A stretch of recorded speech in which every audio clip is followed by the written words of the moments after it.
Oi, gente. Estou tentando fixar o comentário aqui, mas eu não tô. Ou eu consegui? Vai ficar aí o comentário? Não. Tá aqui. Deixa eu ver se eu consigo de novo.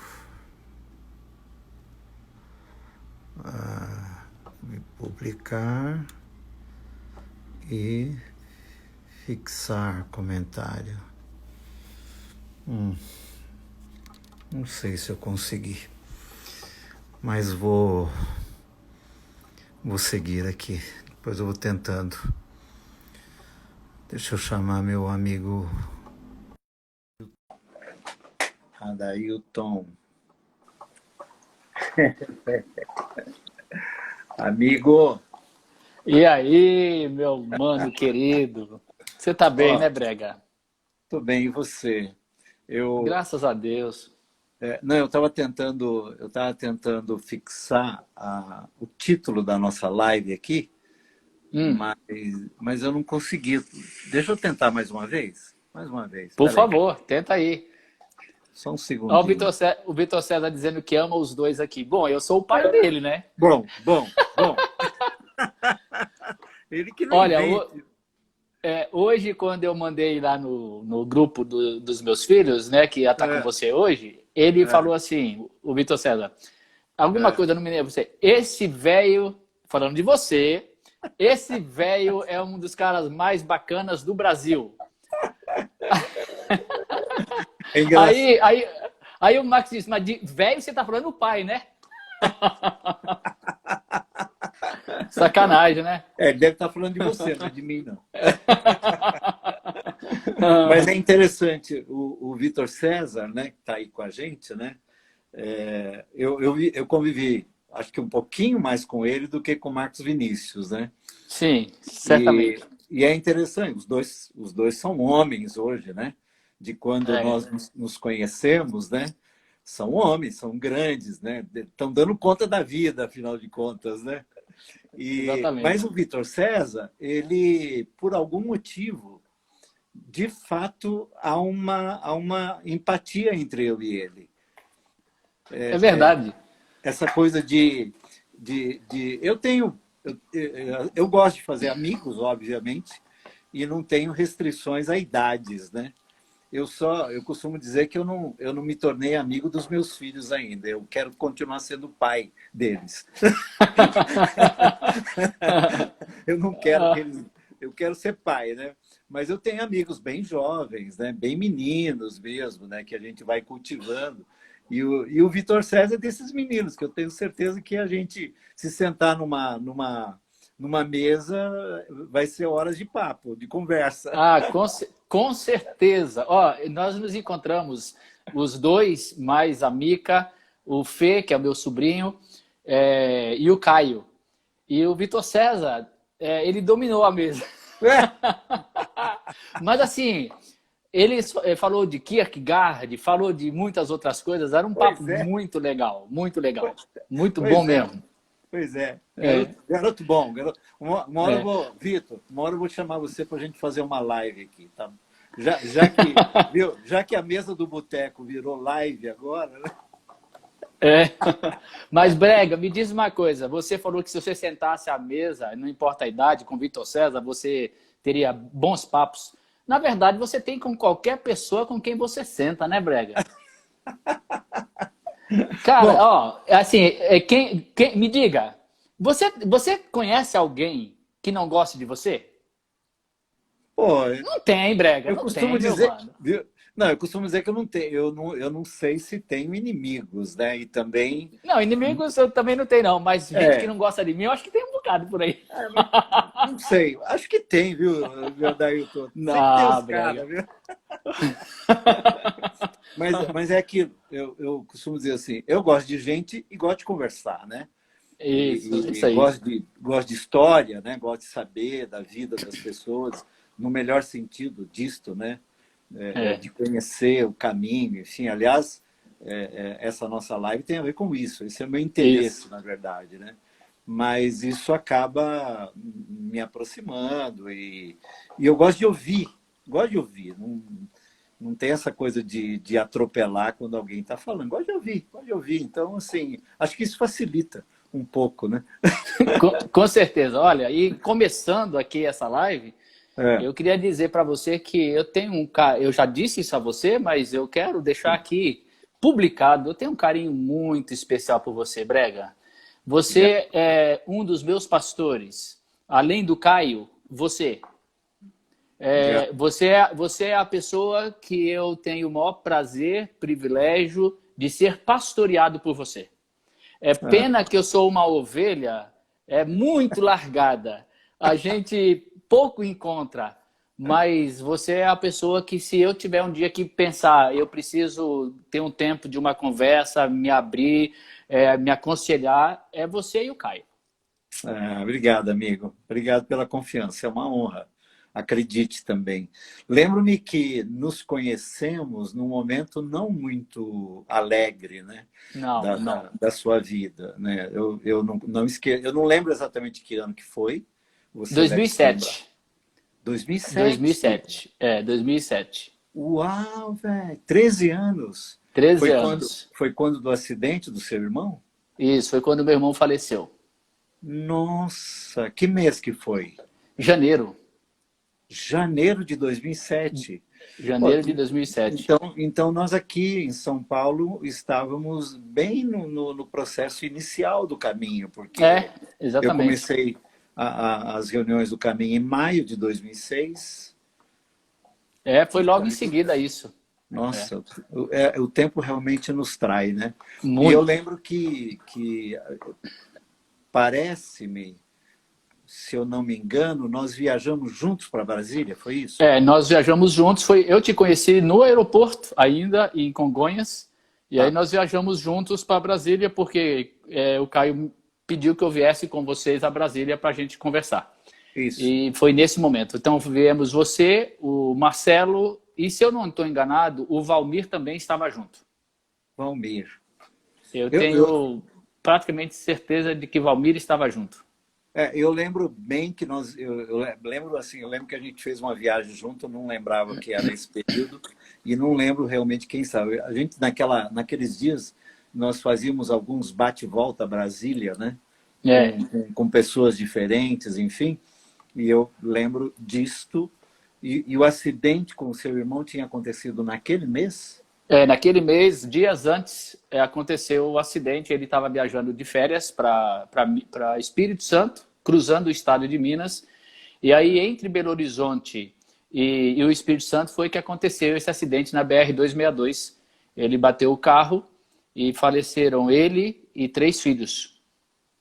Ah, meu A esposa ficou na UTI durante uns 30, 40 dias na UTI. E, ou seja, ela não participou de nada do funeral, ela Deus. só veio saber depois. Sim. Foi um tempo muito difícil, muito, muito difícil. Nossa, meu Deus do céu. Não, só de lembrar já dá um Não, nó. é um negócio inimaginável.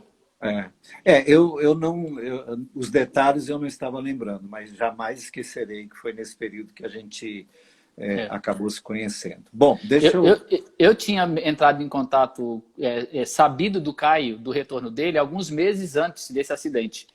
E, na verdade, quando meu irmão morreu, eu mandei um e-mail geral. Naquela época nós não tínhamos os WhatsApp, não tinha nada, era e-mail. Então eu É, mandei um e-mail para a minha lista geral, nem lembrava que Caio estava nessa lista, assim, pensando, mandei para o Caio. Não, eu apenas mandei aham, pedindo orações pela nossa família. E aí isso, depois o Caio respondeu, dizendo que estava orando e se eu aceitaria ir, no caso, agora vir, né, que eu estou aqui, vir a Brasília conversar com ele e que vocês estariam vindo e que eu poderia me juntar a vocês. entendi. Legal. Mas primeiro deixa eu dizer para as pessoas que estão aqui a razão de ser dessa live, né? Na verdade, eu decidi e conversei com o Caio, com o Edivan, com quem já fiz a primeira live, de fazer lives com mentores do movimento Caminho da Graça. Movimento ao qual eu faço parte com muita alegria e, por conta disso, tenho a alegria de ter você e tantos outros mentores jornada quase que diária. A gente fica se sabendo, né, É. uns dos outros aí, no meu caso, há 14 anos completos, né? E Caio me autorizou, Edivan também, e eu até disse assim, a ideia não é conversar sobre o movimento Caminho da Graça, a ideia é conversar sobre as pessoas que exercem a mentoria no Caminho da Graça. Saber deles, né? Ou delas, porque nós temos mulheres maravilhosas entre nós que estarão aqui também. Então, comecei com o Edivan, ontem conversei com o Alexandre, uma delícia de conversa, e eu decidi também fazer por ordem alfabética, porque entre nós a gente luta para que não haja hierarquias, né? E que as coisas sejam bastante horizontais. Aí eu fiquei pensando num critério, acho que o critério da ordem alfabética é o melhor. É verdade. Não dá isso. Embora, coincidentemente, né? Claro que eu queria começar com o Edivan, para ele até... para que as pessoas saibam que ele é o supervisor executivo designado pelo Caio, e nós, com alegria, temos o Edivan nessa... Sim, com certeza. Função, com alegria, né? O Edivan é uma alegria tê-lo como nosso supervisor, enfim, né? Mas, coincidentemente, Alexandre e Adailton compõem comigo e Edivan esse conselho, né? O conselho que o Caio designou como uma espécie de supervisão nacional, enfim. Eu amo esse conselho, Brega. Eu amo esse conselho. A gente nunca se reúne. É uma delícia. A gente não tem ata. Meu amigo, esse é um conselho dos sonhos. Não, é uma delícia. É uma delícia. Mas eu estou fazendo esses comentários introdutivos porque há pessoas que sabem de nós, outras não. Estas lives ficam gravadas e elas podem ser reproduzidas para que as pessoas saibam um pouco de como é que funciona entre nós. E entre nós o que existe é isso. Nós temos o Caio como nosso mentor e fundador do movimento. Esse conselho que o Edivan secretaria e eu, você, Adailton e Alexandre, Adailton e Alexandre compomos um conselho junto com o Edivan e pronto, né? E pronto, não temos mais nada que isso. E é um conselho para servir, não para ficar decidindo burocracias, né? Exato. Né? Ele não chega nem a ser consultivo, né? Não. Ele é serviçal mesmo. Né? Serviçal, Totalmente. Como conselheiros que estão ali para se dispõem a ajudar no que for preciso. Isso, exatamente. Bom, então começamos e hoje eu tenho a alegria de estar com a Adailton aqui e esse primeiro momento da conversa foi quando nos conhecemos. Eu gosto, quando converso com algumas pessoas, e no caso publicamente, quer dizer, com gente aqui nos vendo e nos ouvindo, de dar esse marco, né? Quando é que nós nos conhecemos, né? Como é que começou, né? E aí eu diria assim, de lá para cá, de alguma forma, eu acompanhei a sua trajetória. Então, são quase 14 anos que a gente vem lidando um com o outro e você acompanhando a minha vida, testemunhou também o sepultamento de 2 irmãos meus, né? E meu pai e o nascimento do meu neto, enfim, momentos muito significativos da minha vida que aconteceu nesses últimos 14 anos. Né? Então, quem está comigo nesse período, de alguma forma, interagiu comigo nesses processos. Então, isso nos atrai, nos coloca juntos em dores e alegrias, na verdade. Né? Exatamente. Mas a minha ideia seria começar do começo, tipo, onde que o Adailton nasceu? Rapaz! Onde que o Adailton nasceu? E aí, assim... Esse primeiro momento, né, do nascimento até a adolescência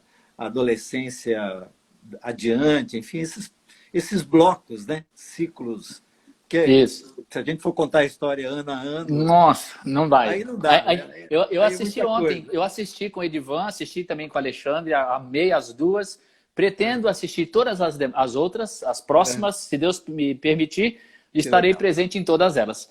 Porque eu acho que essa iniciativa é muito legal, da gente conhecer um pouco mais, porque a gente fica nessa lida do dia a dia, mas a gente conhece pouco de cada um. E eu acho que ontem eu vi, por exemplo, que o tempo foi muito curto, né, para poder falar tanta coisa. E, de fato, Foi. acho que essa sua ideia de a infância, adolescência até início de ministério, casamento e dali para frente, eu acho que é uma boa ideia. Mas É, então, é. Brega, eu sou mineiro. Ah, você é mineiro? Mineiro, nascido na cidade de Engenheiro Caldas. Na verdade, não posso contar detalhes mais, senão não acaba hoje. Eu nasci num lugar que eu fui visitar, inclusive, não faz muito tempo. Eu fui levar a Aline para conhecer onde eu nasci. Esse Ah, lugar não tem nenhuma casa, só tem mato, porque era um acampamento de uma construtora que estava, EMEC que chama, que estava construindo a Rio Bahia, naquele trecho ali. Então, entre Dom Cavate e Engenheiro Caldas, que eu fui registrado em Engenheiro Caldas, mas eu para nasci me, bem no meio.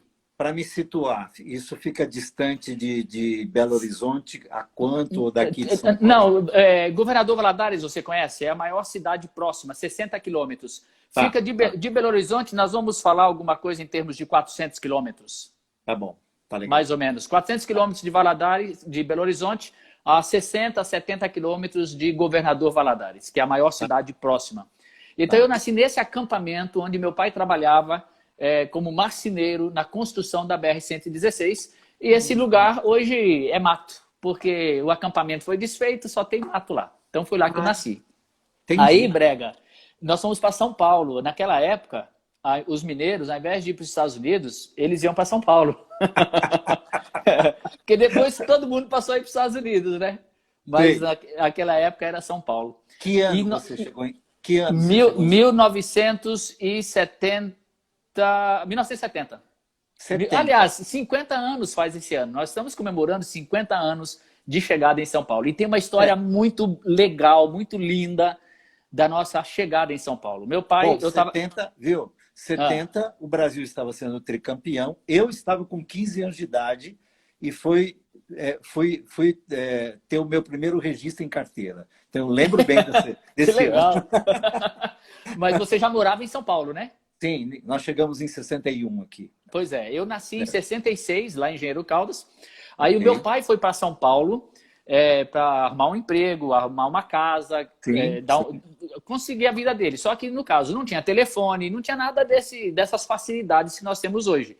Minha mãe Tá, ficou em Minas com os filhos, que naquele momento eram 6 filhos, tá. sendo uma paralítica, a Você é o Maíldes. mais velho? Não, eu sou exatamente o do meio. Nós Do somos, meio. nós Tá, somos 9. Eu tá, sou o do meio. Tem 4 antes de mim e 4 depois de mim. tá, tá. Então, nós éramos 6 naquele momento. E aí meu pai foi para São Paulo.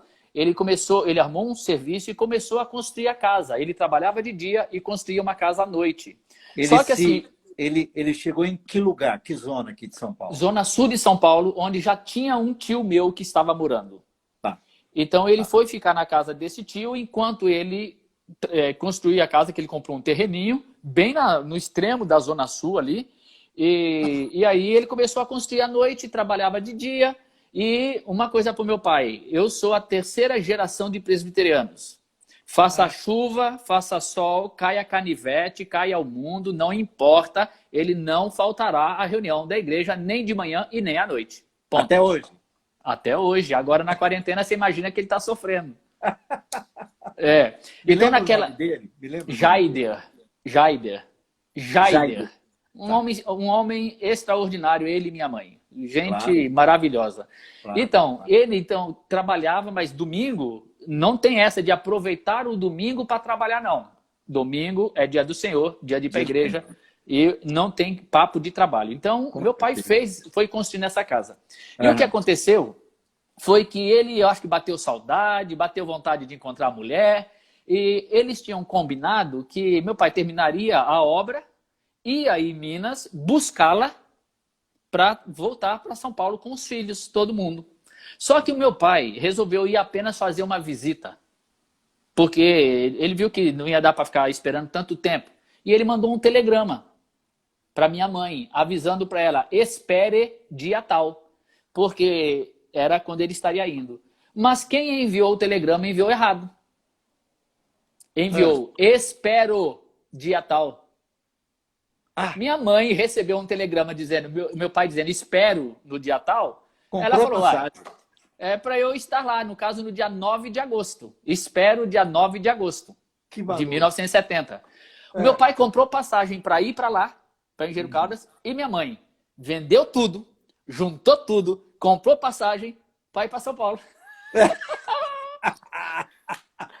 Meu amigo, você imagina minha mãe chegando em São Paulo sozinha, em 1970, em agosto, um gelo, uma mulher que saiu do interior de Minas, onde é quente, muito quente, que nunca faz frio. Muito louco. Chegar em São Paulo, muito doido, cara. Ô, Adailton, Ah, deixa eu interromper você.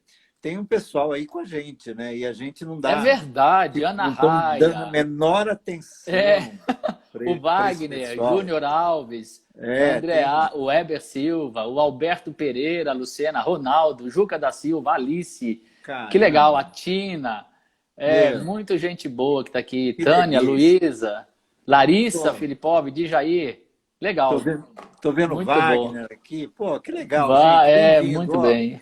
desculpa não dar atenção aí para vocês, mas a ideia é ouvir a história do meu convidado aqui, né? Então, mas vou escrevendo aí que depois a gente vai ver tudo que vocês escrevem. Sulamita tá aí, Sidney Sotero são aqui de Brasília. Obrigado Então, por Felipe também, a Mary. Então, Brega, aí o que aconteceu? Meu pai, se minha mãe chegasse em São Paulo naquela circunstância, ia ser muito difícil. Aí o meu pai, estando pronto para viajar, ele se encontrou na casa desse meu tio com uma pessoa que tinha acabado de chegar de Minas, e ele falou pro meu pai, uai, a Antônia chega aí sábado, acho que era sábado, chega aí sábado. Ele falou, não, eu é que tô indo. Uau. Aí ele falou, não, senhor, pois não vá, porque ela já vendeu tudo, ela já se preparou e tá vindo. Muito bom. Aí, graças a Deus, o meu pai não viajou. Ele não chegou a viajar, então? Não chegou a viajar, porque o cara avisou para ele não ir e ele não foi. Ele ficou para esperar minha mãe chegar. Só que não tinha banheiro em casa, que ele não tinha feito ainda. Ele só tinha feito 2 cômodos. Então a casa não estava pronta, não tinha nada pronta. Entendi. O Brega, eu fico pensando hoje, Entendi. meu pai com 6 filhos, uma esposa, 6 filhos, chegando em São Paulo, sem que ele tivesse uma casa pronta para receber, ele não estava esperando recebê-los, não tinha nada. E assim, de repente, 2 dias depois, ele ia receber a família dele inteira em São Paulo. E uma filha paralítica. Você tem uma irmã... Uma irmã paralítica. Hoje ela já é falecida, né? Mas na época, ela faleceu com 22 anos. Então, era muito difícil. Sim. E agora, a lembrança que eu tenho, a lembrança assim, de São Paulo, uma das mais fortes e mais antigas que eu tenho, é do meu pai, nessa circunstância, reunindo os filhos para orar e pedir a bênção de Deus. Legal. Coisa que foi a minha infância inteira e dos meus irmãos. Legal. Toda noite, em volta da mesa, meu pai reunia os filhos para a leitura da Bíblia, legal, para a leitura da revista da escola dominical e para tomar as respostas do catecismo da Igreja Presbiteriana. Legal. De todos os filhos. Conforme cada um ia aprendendo a ler, ele começava a tomar as perguntas e respostas. Só legal, que o meu pai não permitia que fosse resposta mais ou menos com o que estava escrito, não. Tinha que ser literal. Se faltasse uma palavra, ele dizia, tá errado. Entendi. Mas pai, significa a mesma coisa, não. Nossas histórias têm similaridades, né? Porque, meu irmão Daniel Bregantin entrou aí, bem-vindo. Que legal. O Daniel deve se lembrar disso, né? Essa parte, até essa coisa de vir para São Paulo, né? E meus pais eram recém-convertidos, no caso nosso, no movimento batista, né? E é na mesa da casa do meu pai que nós aprendemos a ler a Bíblia, orar, dar o dízimo, enfim, seguir o caminho da fé. Muitos pais terceirizam, né, para a igreja essa educação cristã. O que eu soube de Cristo, do Evangelho, é óbvio que na igreja também eu soube, mas foi primariamente na minha casa, com os meus pais, muito mais do que no ensino que ele nos dava diariamente, era na vida dele. O meu pai e minha mãe, eles são discípulos de Jesus. Sim, sim. Ele é coisa que nos marca como um exemplo, um modelo, um padrão de vida. E isso independe de teologia, de pensamento religioso a respeito de certos temas. Nada disso. Não. É a fé singela, né? Isso. E que aprendemos, eu com meu pai e minha mãe, a Lau com o pai e a mãe dela, e eu com os pais dela também, né? Porque nós éramos todos da mesma igreja, e isso ninguém rouba de nós, né? Isso ninguém tira de nós. Né? E eu acho que essa pandemia está dando a oportunidade a muitos pais de recuperarem isso e de começarem a gastar tempo com seus filhos, porque não tem escola dominical mais para ir, não terceirize para ninguém, com você mesmo. É verdade, é verdade. Segue, mano. Segue, então, aí, então seguindo então, ou seja, a minha infância até a adolescência foram três coisas, na verdade, muito marcantes. Essa dos meus pais à mesa, sempre estudando. Às vezes, o meu pai fazia uma sessão de slides, a sala toda escura, ele passava aqueles slides lá, um projetor manual que fica trocando os slides, e ele contava histórias bíblicas para nós. E eu acho muito incrível isso, porque minhas irmãs hoje são professoras na escola pública ou particular de crianças, na igreja sempre professoras de crianças, e o meu pai não tem tino nenhum para isso. Mas era dele a iniciativa de levar o projetor para casa para passar a história para os filhos. Então, eu lembro muito disso. Eu lembro muito da igreja, da escola dominical, que eu era muito interessado. Eu li a Bíblia, eu comecei a ler a Bíblia aos 7 anos de idade, sozinho. Ler mesmo, ler e anotar tudo. Tudo que eu podia anotava. Gênesis, Êxodo, Levítico. Eu aprendi a ler, eu fui ler a Bíblia. E eu li a Bíblia inteira e anotando tudo. Então, eu me lembro muito da igreja, da revista da escola dominical, que eu recebia e preenchia tudo. E a escola, eu era apaixonado com a escola. Eu, quando fui para a escola aprender a ler e estudar, nossa, aquilo para mim foi um sonho. Foi maravilhoso. Adailton, qual era essa igreja? Igreja presbiteriana de que bairro aqui na... É a igreja presbiteriana, antigamente chamada do Jardim Bela Vista, que fica em Interlagos. Atualmente, ela se chama Igreja Presbiteriana de Interlagos. Foi alterado o nome para poder se identificar melhor com a região. Com a região. Então, e o meu pai, na igreja presbiteriana, ele foi presbítero a vida praticamente toda, e ele é muito rigoroso quanto a nos instruir nas doutrinas presbiterianas. Então, Confissão de Fé de Westminster, Catecismo Menor, Catecismo Maior, isso fazia parte do nosso cardápio de estudo diário. Aí chega a adolescência. Aos 12 anos de idade, eu tive uma experiência que presbiteriano não tem. Presbiteriano não aceita, não é que não aceita, ele até aceita, ele até pode dizer assim, não, isso pode acontecer, mas não acontece. Viu? Adailton, pode acontecer, mas bom que não aconteça aqui. Isso, é bem por aí. Pode acontecer, mas olha, não mais. Exato. Eu tinha o desejo de ser engenheiro. Eu queria ser engenheiro mecânico. Então, como eu te disse, eu gostava de estudar, então eu fui fazer um curso técnico de engenharia mecânica no Senai. No Senai. Que fica na Amador Bueno, ali em Santo Amaro. Sim. Aí eu estava lá, pronto para seguir o meu curso, e aí eu fiz lá o que eu tinha, a documentação que tinha que ser feita, e eu tinha que voltar na semana seguinte. Quando eu estava saindo do Senai, eu ouvi uma voz. E essa voz dizia que eu não voltaria na semana seguinte, porque eu seria pastor. Uau! Mas lembre-se, eu era um presbiteriano versado dentro da minha infância, né? Versado na doutrina presbiteriana, que não era pentecostal. Viu? Mas assim, tipo assim, Deus resolveu falar com você em que lugar? Fora do domingo e da igreja? Não, mas muito menos nem dentro da igreja. Igreja presbiteriana, não. Ou seja, isso para mim não é... Se eu fosse uma da igreja pentecostal, isso para mim seria até normal, porque já é uma prática costumeira entre eles, receber revelação, essas coisas que a gente ouve falar, né? E que, infelizmente, a maioria das vezes não é revelação de Deus coisa nenhuma. Bom, mas esse não é o nosso assunto aqui. Mas então... eu estava saindo, já quase na rua, na Amador Bueno, eu ouvi nitidamente essa voz, quando eu tinha 12 anos, na rua, Saí, eu estava dentro ainda do Senai, mas já indo em direção ao portão. E eu ouvi essa voz muito nítida. Você vai ser pastor. Não volte aqui semana que vem. Você estava com quantos anos? 12. 12 anos. 12 anos. Caramba. Eu parei, olhei para todo lado, não tinha ninguém ali perto e eu não tinha dúvida de ter ouvido aquela voz. Então eu falei assim, ué, mas tudo bem, eu ouvi a voz. Eu tinha certeza, aquilo mudou minha vida naquele exato momento. Naquele exato momento eu passei a pregar. De fato, eu não voltei na semana seguinte. Eu já trabalhava.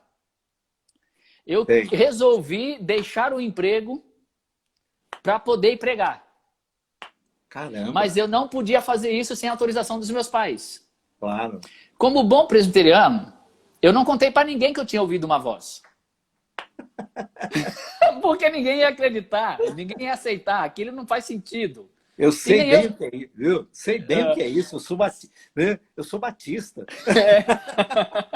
Mas aí, o que acontece? Como eu resolvi que eu ia deixar o emprego, eu não podia fazer isso sem autorização dos meus pais. Uhum. Então eu falei para eles. Eu disse que eu tinha ouvido uma voz e que essa voz disse que eu seria pastor e que então eu estava decidido a abandonar o meu emprego para, a partir daquele momento, me tornar um pregador do evangelho de tempo integral. Aí meu pai não deixou. Meu pai falou, não, você não vai fazer isso. Não faz sentido você fazer uma coisa dessa porque você ouviu uma voz. Caramba. Não vai fazer e me proibiu de fazer. Entendi. Brega, eu escrevi uma carta para o meu pai e para minha mãe. Nessa carta eu dizia para eles que não fazia sentido eles não me permitirem fazer isso. Porque eu não estava pedindo para sair do emprego para fazer outra coisa que não fosse obedecer à voz de Deus. E que eles que me ensinaram a vida toda vão dizer agora que eu vou desobedecer? Eu me lembro que eu estava indo para a escola à noite, eu trabalhava durante o dia, eu ia para a escola à noite, então eu ia para casa antes, tomar banho, tomar um lanche e depois ir para a escola. Deixa eu interromper, você trabalhava com o quê? O que você fazia aos 12 anos de idade? Eu era office boy, que eu acho que, nem, acho não, né? Nem existe mais, né? Mensageiro, né? Mensageiro, o menino que ia para banco, para cartório, para correio, essas coisas. Tá. Aí, eu estava indo para a escola, minha mãe estava dentro do quarto passando roupa e a porta fechada. Eu só abri a porta, coloquei a carta em cima da mesa e falei, é para a senhora e para o pai. Fechei a porta e fui para a escola. Quando eu voltei, meu pai me esperando, disse que, sobre a carta, que ele iria chamar o pastor para conversar comigo porque ele achava que eu estava meio confuso e que ele queria que o pastor viesse falar comigo. Então foi o reverendo Mário Roberto de Castro e Souza, lá em casa, conversar comigo a respeito da voz que eu ouvi. Caramba. Orientação do reverendo Mário para mim, que eu considero que foi uma orientação sábia. Claro. Ele falou, olha, se essa voz é de Deus, ela vai se cumprir. E ela vai se cumprir, não é porque... e você vai ser pastor, não é tão somente porque você ouviu uma voz. Ele vai te dar dom. Ele vai te habilitar, ele vai te capacitar e ele vai fazer você ser isso a partir de agora, mesmo que você não tenha que deixar emprego, nada. Você pode ser, a partir de agora, continuando a ser quem você é no seu trabalho. E você não conte isso para ninguém. Esse detalhe, ele devia estar pensando... O que a igreja vai falar se ficar dizendo que a Dailton ouviu voz? Então, não conte isso para ninguém. E, de fato, eu não contei para ninguém até eu ser formado. Na verdade, ele repetiu o que o Senhor disse para os discípulos em algumas ocasiões, né? Não conte para ninguém. Ou, como Maria, né? Guarda no coração. Guarda no coração. Foi isso que ele me falou. Ele disse, olha... Sábio, muito sábio. Foi muito sábio. Ele falou, eu vou te ajudar. Esse pastor, o reverendo Mário, eu comecei a pregar na igreja aos 12 anos de idade. Alguns meses depois dessa experiência, ele me convidou para pregar num domingo à noite, no culto à noite. Que legal. Do domingo. Eu lembro até hoje a mensagem que eu preguei, mas eu estava tão nervoso no púlpito com 12 anos de idade que eu mal enxergava quem estava na minha frente. Eu preguei sobre o cego Bartimeu. E foi a mensagem toda sobre o cego Bartimeu que clamava: Jesus, filho de Davi, tem misericórdia de mim. Aquela foi a primeira mensagem que eu preguei na igreja. Dali para frente eu preguei para tudo quanto é lado, brega. Eu ia para as ruas, eu ia para a rua mesmo, literalmente. Sentava com mendigo na rua, sentava com menino de rua. Eu pregava em Santa Amaro, pregava para tudo quanto é canto que eu podia pregar. A minha adolescência foi mágica. Que legal. Foi. Tanto que eu digo que depois dos 40 eu voltei para a minha adolescência. Porque a experiência que eu tive depois, muito tempo depois, que eu vou contar aqui, me fez voltar para a adolescência. Dessa experiência mágica, maravilhosa, extraordinária, de andar com Deus sem religião, porque eu não pregava igreja, não. Eu só pregava Cristo. Eu ia para a rua e não falava de igreja presbiteriana. Estava nem aí para a igreja presbiteriana, meu amigo. Eu queria saber de Jesus. Então eu falava de Jesus para essas pessoas. Meu pai e minha mãe que sabiam dessa voz e que sabiam desse... Até porque, Adailton, até porque é tão mais simples pregar o Evangelho e Jesus de Nazaré do que pregar construções doutrinárias. Com certeza. Com certeza. É muito mais gostoso e mais simples pregar Jesus de Nazaré. Exatamente. Então, sabe o que eu fazia? Você chegou a conhecer a Comev, Comunicações Evangélicas? Claro, claro. Opa. Então, eu quantos cultos ao ar livre com filmes da Comev? Pois é. Sabe o que eu fazia? Eu conhecia a Comev. Então, ali pelos meus 12, 13, até meus 15 anos, eu alugava aqueles VHS da Comev com vários filmes evangélicos. Alugava também o aparelho.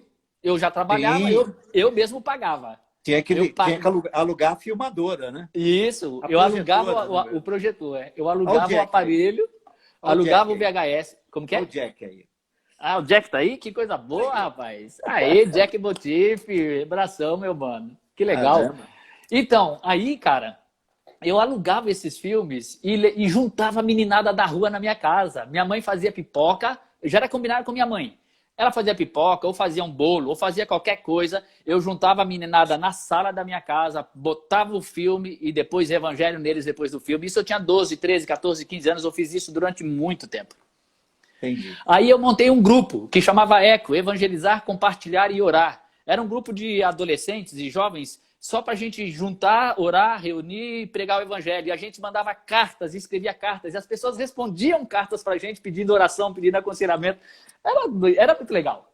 O Adailton, essa igreja é a de sempre, que seu pai chegou, a mesma. Foi para ela e tá aí lá até hoje. Essa igreja.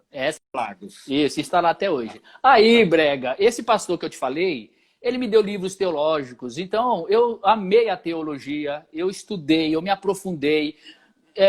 Digamos que eu virei um teólogo que gostava da teologia. E aí, essas coisas vão impregnando a gente e você vai se formatando. Claro. Vai se formatando, sem perceber, você vai se formatando. Aí eu vou para o seminário, aí eu conheço o presbitério, aí começa a minha crise. Para ser honesto com você, a melhor coisa que teria acontecido para mim, talvez, seria não ter ido para o seminário. Porque eu hoje não vejo o menor valor no tempo que eu gastei no seminário. Não para mim. Pelo menos. Eu não estou desmerecendo aqueles que enxergam e conseguem algum valor do seminário. Eu vi muito valor na igreja local. Sim. No aprendizado, na convivência, no carinho, no aprendizado todo que tinha ali. Mas o seminário mesmo, uma vez que eu vinha... Você foi fazer seminário em tempo integral? Não. Inicialmente, eu fiz o seminário de tempo parcial no Seminário Presbiteriano José Manuel da Conceição, conhecido como JMC, que fica no Campo Belo. Tá. Aí depois eu fui fazer de tempo integral em Campinas. O que acontece? Eu já estudava teologia. Eu terminei em Campinas. Tá. Então, eu já estudava teologia desde a minha adolescência. Eu comecei a pregar aos 12. Então, aqueles livros de teologia, eu já tinha lido tudo aquilo. Mas eu estava lendo de forma livre, vamos assim dizer. Sim. Era eu. Sim. Sim. Mas quando eu chego no seminário, eu começo a ver uma formatação que eu não gostei. Pior para mim não foi a formatação teológica. Foi o presbitério. As reuniões formais da liderança, da estrutura da igreja. Sim. O Congresso Nacional e um presbitério é mais ou menos a mesma tristeza. sim. Aquilo me fez muito mal e eu era muito presunçoso, muito arrogante, muito dono de si. Então você imagine os conflitos que eu não tive dentro de presbitério e também de seminário. Sim. Não, na verdade a gente fica insuportável e o outro lado também fica insuportável. E aí você É, tem um ambiente absolutamente nocivo, total. né? Que até hoje ainda acontece isso. Agora, na hora que você falou de seminário, e aqui não vai nenhuma crítica destrutiva, é como você disse, aqueles que entendem que é por esse caminho, mas o seminário tende, né, especialmente os seminários confessionais e denominacionais, eles tendem a formar homens e mulheres para os seus próprios quadros, Sim, né, para claro. servir as suas É, instituições, suas denominações. é, Então, não há um erro nesse sentido, até porque isso quase que a gente assina um compromisso nesse é. sentido, né? Tanto quando você é enviado pela igreja, que geralmente acaba pagando até a tua conta lá, né? Quanto com o seminário que está ali para isso, né? É, Hoje é que você tem um sem número de seminários interdenominacionais, que você tem disciplinas e modos e blocos e módulos, né, para poder cumprir matérias que sejam mais ligadas ao que você pretende, ao que você deseja. Mas nessa sua época, na minha, nós tínhamos que seguir um caminho, eu diria assim, exatamente. rigoroso. É Seminário rigoroso. igreja, inclusive. É. Você vê agora, eu estou até colocando ênfase, que eu acho que isso foi muito sério, da minha presunção e da minha arrogância, porque eu, uma vez que eu estudei muito antes e eu me aprofundei, e eu vendo aquela formatação e muita burocracia, aquilo me fazia mal, eu não gostava daquilo, então eu entrava em algumas rotas de colisão com alguns professores, e especialmente no presbitério, que Sim. era uma reunião extremamente burocrática. Para você ter uma ideia, na minha primeira reunião de presbitério, bom, aliás, não sei se você entende como funciona essa questão de presbitério. Na igreja presbiteriana tem o conselho local, que é da igreja. Essa é outra coisa. Local. Sim, Isso é outra coisa. É um conselho formado pelos irmãos daquela comunidade. sim, Pronto. Que cuidam das coisas da igreja. Tem o presbitério que já é formado por várias igrejas de uma determinada região. Esses pastores, obrigatoriamente, têm que se reunir pelo menos uma vez por ano. E é uma reunião extremamente formal, com todos sim. os pontos já definidos, e muito ruim. Aí, na minha primeira reunião de presbitério, eu estando lá como seminarista, terminou a reunião, eu me levantei. Aquele presidente do presbitério não podia gostar de mim mesmo, porque ele me odiou a vida inteira. Talvez até hoje. Eu Se ele está levantei e falei vivo. assim, ele está vivo. Eu falei, senhor presidente, o senhor pode me dizer qual foi a única coisa, uma só, útil para o reino de Deus que nós tratamos nesses 3 dias de reunião, porque eu não encontrei nada? Eu só vi perda de tempo com burocracias e tolices. Eu vim aqui para essa reunião, é a minha primeira reunião, eu achei que nós íamos tratar aqui de coisas relacionadas ao reino de Deus. O que eu estou vendo aqui é um monte de burocracia vazia de significado. Quando é que nós vamos tratar sobre o reino de Deus aqui?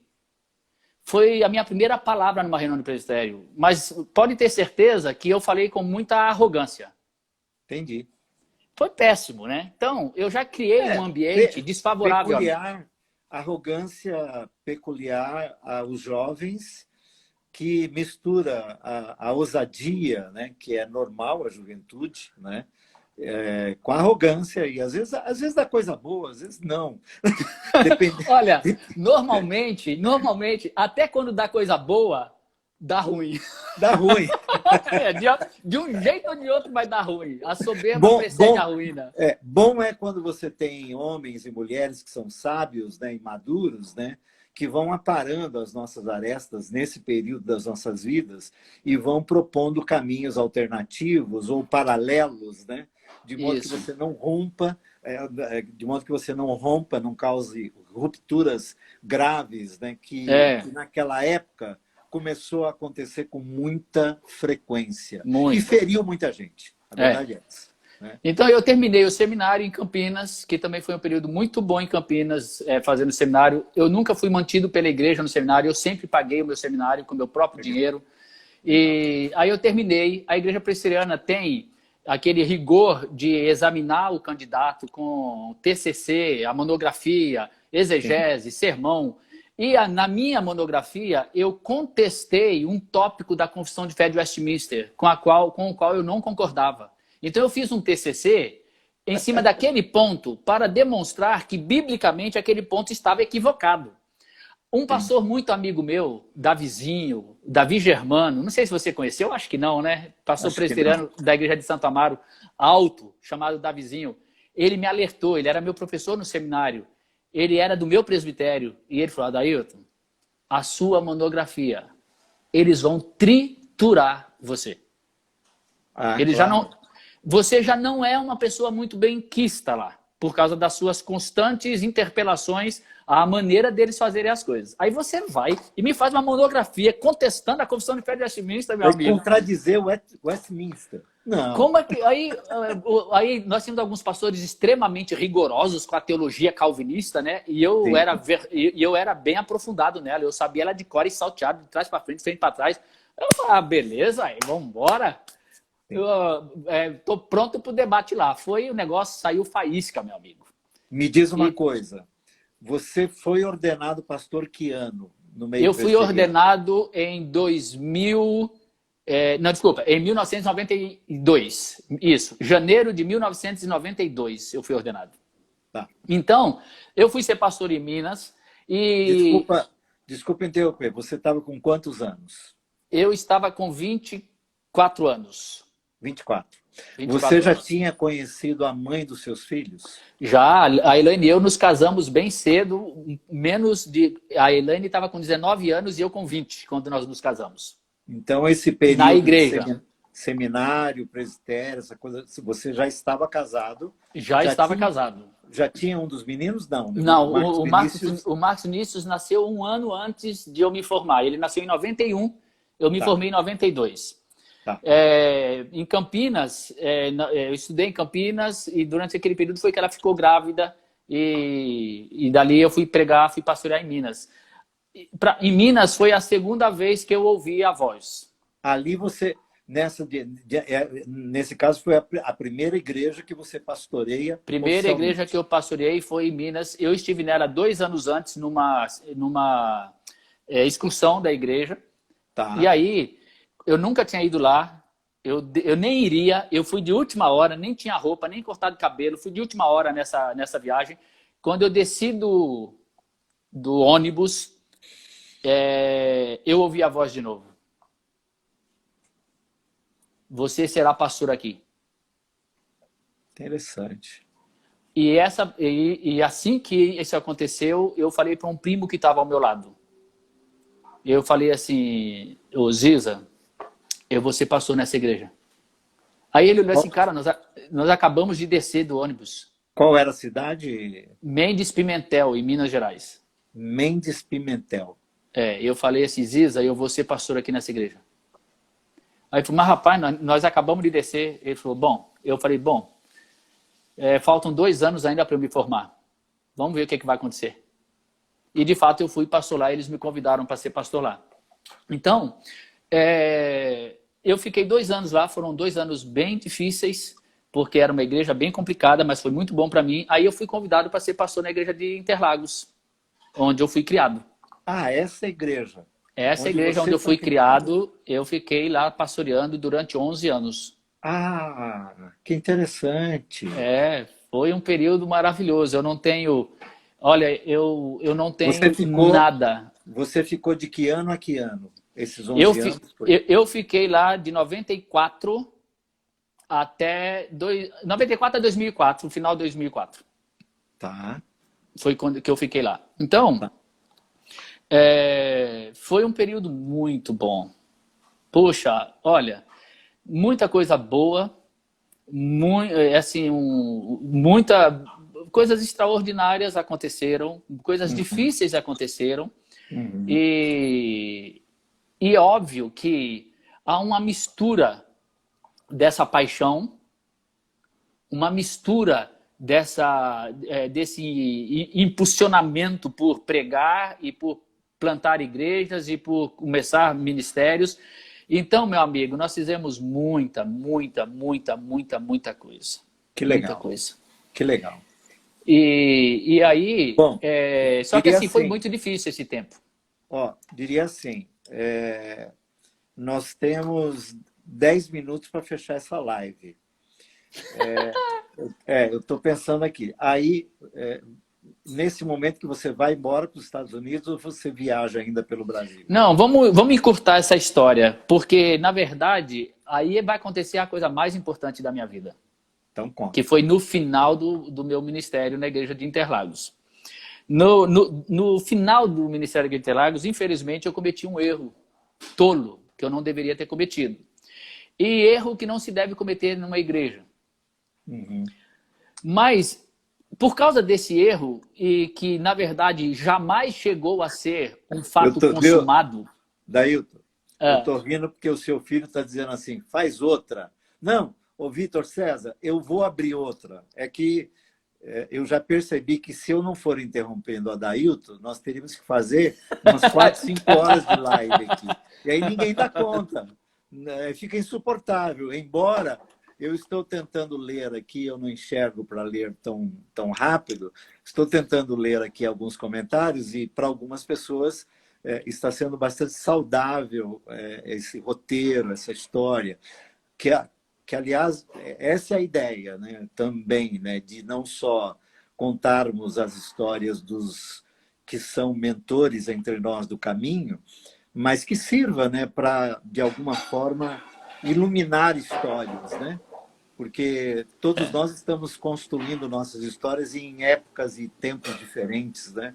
E às vezes ouvir a história de alguém ilumina a nossa história e ajuda-nos a interpretar a nossa história. E isso é um ganho extraordinário. Para uma pandemia, é um ganho extraordinário. é. Mas segue lá, segue lá. Então, você não pode esquecer que eu acho que um contexto importante para o que eu vou contar agora tem a ver com o fato de que eu nunca me dei bem com o presbitério. Sim, isso Nunca. está. Desculpa, mas isso está mais que claro, desde o É. começo. Quando eu voltei para a igreja de Interlagos, o presbitério era contra. O presbitério, porque eu fui criado naquele presbitério, eu fui formado naquele presbitério, eu fui ordenado naquele presbitério, e eu estava voltando para ele para ser pastor na igreja de Interlagos. Eu só poderia Sei, voltar para Interlagos se sei. tivesse o aval do presbitério. Sim, Então você já imagina que a gente teve muito conflito para que o sim, presbitério me aceitasse de volta. claro, Teve reuniões do presbitério para decidir se aceitavam que eu voltasse. claro. Duas coisas fizeram eles aceitarem. Primeiro, eu fui eleito na igreja presbiteriana, pastor eleito, não tem, é muito difícil o presbitério impedir que ele tome posse. Que é Eu fui vontade eleito. da igreja local, né? Vontade da igreja local. Segundo, No contexto batista, é a que assembleia, é né? regida pela autonomia da igreja local, isso não entra nem em discussão. Ah, Não tem nem exatamente. discussão. A igreja local, ela decide, ponto. Não Pronto, passa por na igreja nenhuma outra presbiteriana esfera. não. O presbitério poderia barrar se houvesse Sim, alguma razão para sim, isso. Não sim. havia razão, era só uma questão de... O Adair é um cara que fica sempre batendo de frente com a gente, Uhum. mas eles falaram sobre isso e beleza, tocamos para frente. E esses 11 anos foi muito bom, foi maravilhoso. São pessoas pelas quais eu tenho o meu maior carinho, tenho o Uhum. maior prazer, tenho amor por aquela igreja até hoje. É uma Claro, igreja que eu carrego no coração de todos aqueles irmãos que estão ali. claro. E especialmente depois que eu soube de algumas coisas muito recentes, porque o que aconteceu depois desse tempo de ministério, eu já não, nunca considerei culpa, porque todos estavam perdoados no que concernia ao que eu deveria perdoar. Já estavam Uhum. todos perdoados e o meu comportamento durante esses anos demonstra isso. Mas ano passado eu soube de uma coisa que foi quando eu soube de fato o que havia acontecido. E aí eu soube que aqueles irmãos todos tinham sido enganados. Mas está tudo bem. Aí o que acontece? Quando isso aconteceu, a Elaine chega para mim e fala assim: você percebeu que você acabou de dar a faca e o queijo na mão do presbitério? Uhum. Era só o que muitos ali estavam aguardando? Uhum. E era verdade. A partir daquele momento, a minha vida virou um inferno. O Brega, eu tive o pior momento da minha vida com 3 meses literais sem dormir. Acredito. Foi 2004 isso? 2002. 2000 e... Não, é porque teve um período longo que aconteceram várias coisas. 2000... Isso começou a acontecer... De verdade, eu sou muito ruim com datas. Mas 2003, 2004 começa a acontecer isso e desemboca em 2004. Tá. Então, foi muito dolorido. Muito, muito, muito, muito dolorido. E aí, durante 3 meses, eu tentava entender tudo o que estava acontecendo. Havia um erro? Sim, havia erro. Havia culpa? Sim, é claro que havia culpa minha. Justifica o que foi feito? Não, de jeito nenhum. Contudo, eu tentava entender o que estava acontecendo e durante 3 meses eu vivia aquela angústia de tentar juntar os cacos, sem conseguir. Claro. Até que numa determinada manhã eu pensei, eu falei, peraí, eu vou enlouquecer. Era o que ia acontecer mesmo, eu estava ficando doido. Sim. Eu vou enlouquecer. Eu preciso dar um basta nisso. Não posso mais continuar procurando as razões. Eu não posso mais tentar explicar, me justificar, porque cada vez piora mais. Especialmente que eu não sabia o que estava de fato acontecendo. E interessante, Brega, que eu só vinha saber o que estava acontecendo ano passado. Ó. Ano passado, do nada, sem a conversa ser esse assunto, com uma pessoa que nem sabia de nada do que havia acontecido, essa pessoa falou uma coisa. Quando essa pessoa falou uma coisa, eu falei, olha que tudo se encaixou agora. De repente, a peça que faltava, que era aquela que eu procurava, que eu fiquei 3 meses sem dormir, Sei. a peça apareceu 16, 17 anos depois. Mas isso já não havia mais importância nenhuma, porque o que aconteceu depois desses 3 meses foi que eu me ajoelhei na minha sala em Natal. Eu estava morando em Natal nessa época, porque eu fui plantar a igreja no Nordeste. E tudo isso aconteceu enquanto eu estava entre São Paulo e o Nordeste. Aí, como eu fui disciplinado, eu fiquei lá no Nordeste. Eu me ajoelhei e pedi misericórdia de Deus e falei, ou o Senhor cuida de mim, ou eu vou morrer. Ou não sei o que vai ser. A partir dali, Brega, eu fiquei quase 1 ano, todos os dias, de joelhos, orando os salmos. Cada um deles. Mas eu orava o salmo não lendo o salmo como ele estava escrito, mas personalizando para a minha vida. Então, eu ia orando o salmo para mim. Era a oração do salmo para minha alma. Dailton, nós temos 1 minuto e meio para terminar essa live e nós vamos fazer o seguinte, a hora que cair, você volta, né? Eu abro outra live, você entra, e aí vamos ficar um tempinho a mais. Eu posso ficar até umas 8h30, tá bom? Não, eu acho que nós já estamos encerrando. Para a gente... Não, eu não tenho pressa. É que eu tenho a bendita hora às 9h30, eu preciso ter uma folguinha para relaxar. E eu tenho também uma live às 9h hoje. Mas o papo tá gostoso e a história é gostosa. A hora que cai, continua, a hora que cair, daqui a pouquinho eu chamo você. Mas então, eu acho que eu vou. Vai cair na hora que eu continuar de joelho. Então eu tô de joelho antes dela cair, e quando voltar, estarei de joelho. Você sabe que você sabe que nessa pandemia, já que você falou, até cair aqui, a hora que cair eu paro de falar, Lau e eu reinauguramos nossa devocionalidade, né?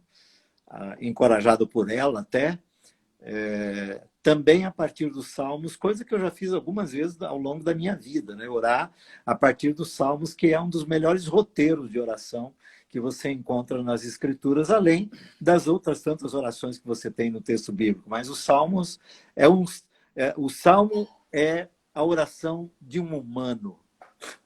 Isso. Vale. Por isso que eu decidi orar os salmos. Eu não tinha palavras. Vai cair, viu? Vai cair em 3, 2, 1, tá bom? Já te chamo.